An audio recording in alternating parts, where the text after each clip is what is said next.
Start. લવારા પગાર કેન્દ્ર આપનું હાર્દિક સ્વાગત કરે છે. મારું નામ બાદરપુરિયા ગિરીશકુમાર અંબાલાલ. હું આજે મારો જન્મદિવસ એ પ્રકૃતિ સંવર્ધન દિન તરીકે ઉજવવા બાળકો માટે પ્રોત્સાહિત કરું છું.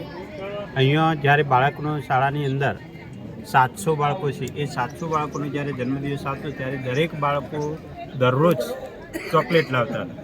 તો દિવસની ઘણીવાર તો 3-3, 4-4 ચોકલેટો આવતી હતી, જેના કારણે બાળકોની અંદર ધોધ સડવાની, ધોધ બગડવાની અને સાથે સાથે પ્લાસ્ટિક પ્રદૂષણ વધવાની સમસ્યા દિવસે દિવસે શાળામાં વધતી જતી હતી. એ પ્લાસ્ટિકનું પ્રદૂષણ ન વધે, બાળકોના ધોધ ન બગડે અને ધોધનો સડો પેદા ન થાય એટલા માટે અમે અહીંયા એક નવતર પ્રકારનો પ્રયોગ અહીંયા લઈને આવ્યા છીએ, જેની અંદર બાળકોને 10 પ્રકારની પ્રોજેક્ટ પ્રવૃત્તિ બતાવવામાં આવી છે.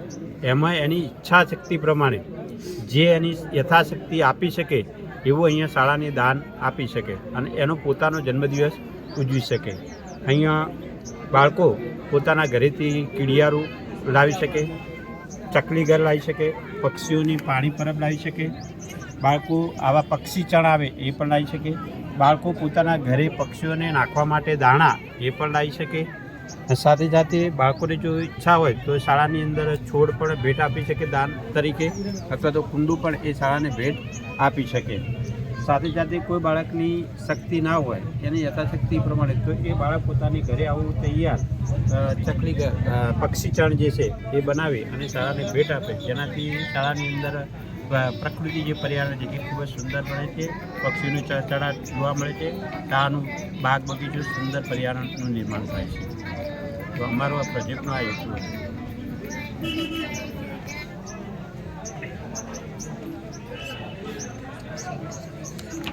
બાળકો અહીંયા પોતાના જન્મદિવસે વિવિધ પ્રકારની જ્યારે ભેટ લાવે છે ત્યારે શાળાની અંદર પ્રાર્થનાની અંદર જાહેર સભાની અંદર એ શિક્ષકો અથવા તો આચાર્યને એ શાળાને ભેટ આપે છે અને પોતાનો જન્મદિવસ ઉજવે છે.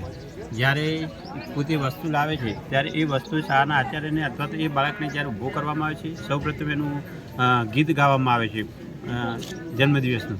એ જન્મદિવસનું ગીત ગાયા પછી બધાએ આપ્યા પછી એને જે લાવેલી ભેટ છે એ શાળાને અર્પણ કરે છે અને અર્પણ કર્યા પછી એ શાળાનો જન્મદિવસ એનો ભવ્ય તાળીઓથી એનો ગડગડાટ સાથે એની ઉજવણી કરવામાં આવે છે. અને આ રીતે તમામ પ્રકારના છોડ, કુંડા, ચકલીઘર, પક્ષીઘર, કીડિયારું, પાણી પરબ એવી અલગ અલગ પ્રકારની અનેક પ્રકારના સામગ્રી શાળાને ભેટ આપી છે અને શાળાની અંદર સરસ મજાનું કામ થયું છે.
પક્ષીઓ જે આવે જાતે બાળકને હાથે અપાવવાનું.